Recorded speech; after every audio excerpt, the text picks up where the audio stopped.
మంచి స్నేహానికి ఆదర్శం శ్రీకృష్ణ కుచేలుడు. కుచేలుడు శ్రీకృష్ణుడి ఆప్తమిత్రుడు. కుచేలుడు అసలు పేరు సుధాముడు. కుచేలోపాఖ్యానం మహాభారతంలోని దశమస్కందంలో ఉంది.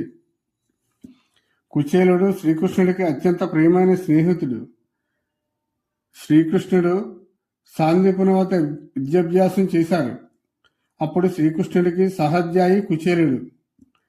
విద్యాభ్యాసం అయ్యాక శ్రీకృష్ణుడు ద్వారకా చేరుకున్నాడు. కుచేలుడు తన స్వగ్రామం చేరుకున్నాడు. కుచేలుడికి వివాహం జరుగుతుంది. చాలా పెద్ద సంతానం కలుగుతుంది. బండెడు సంతానంతో దరిద్ర బాధలు అనుభవిస్తూ ఉంటే కుచేలుడు భార్య లోకరక్షకుడైన శ్రీకృష్ణుడి దర్శనం చేసుకుని రమ్మంటుంది. కుచేలుడు ద్వారకా నగరం బయలుదేరబోయే ముందు కుచేలునికి భార్య ఒక చిన్న అటుకుల మూట కట్టి ఇస్తుంది. కుచేలుడు ద్వారకా నగరం చేరుకొని అక్కడ ఉన్న దివ్యమైన భవనములు, రాజప్రాకారములు చూసి ఈ రాజధానిలో నన్ను శ్రీకృష్ణుని కలవనిస్తారని సందేహపడతాడు. కానీ తన మధ్యలో లోకరక్షకుడిగా భావించే శ్రీకృష్ణుడి దర్శనం లభిస్తుంది.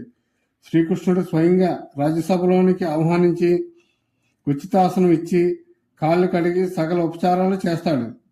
సపర్యలు అయ్యాక కుచేలుడితో శ్రీకృష్ణుడు చిన్ననాటి జ్ఞాపకాలు జ్ఞప్తికి తెచ్చుకొని ఆనందిస్తారు. తరువాత శ్రీకృష్ణుడు కుచేలునితో తనకు ఏమైనా తీసుకుని వచ్చావా అని అడుగుతాడు. కుచేలుడు సిగ్గుతో తాను తెచ్చిన అటుకుల మూటను దాచుతుంటే కృష్ణుడు అది గమనించి బలవంతంగా ఆ మూటను లాక్కొని, నా మిత్రుడు నా కోసం అమృతాన్ని తెచ్చాడు అని సంతోషంగా ఒక గుప్పుడు అటుకులు తింటాడు. మొదట గుప్పుడు అటుకులు తినగానే లోక సంపదలన్నీ ఇచ్చేశాడు. రెండవ గుప్పుడు అటుకులు తినగానే స్వర్గలోక భోగాలను ఇచ్చేశాడు. మూడవ గుప్పుడు తినబోతుండగా శ్రీకృష్ణుని చెయ్యి పట్టుకొని ఆపుతుంది రుక్మిణీదేవి. తిరిగి వెళ్ళేటప్పుడు శ్రీకృష్ణుడిని ఏ సహాయం అడగడు.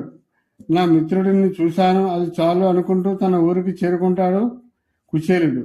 అక్కడికి వెళ్ళి చూసేసరికి తన పాత గుడిసె స్థానంలో పెద్ద భవంతి, తన భార్య పిల్లలు గొప్ప వస్త్రములు ఆభరణములతో ఉండడం చూసి ఆశ్చర్యపోతాడు.